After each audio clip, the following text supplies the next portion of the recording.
How to make a toy car that works? Let's see.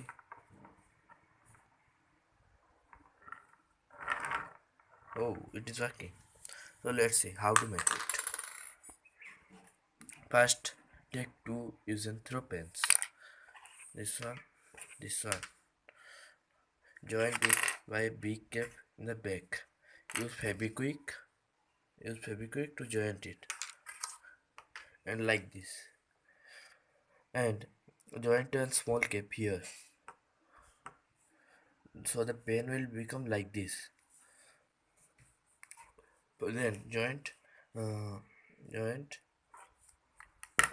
two straws, one full and one half here, and and one rubber band in the ear.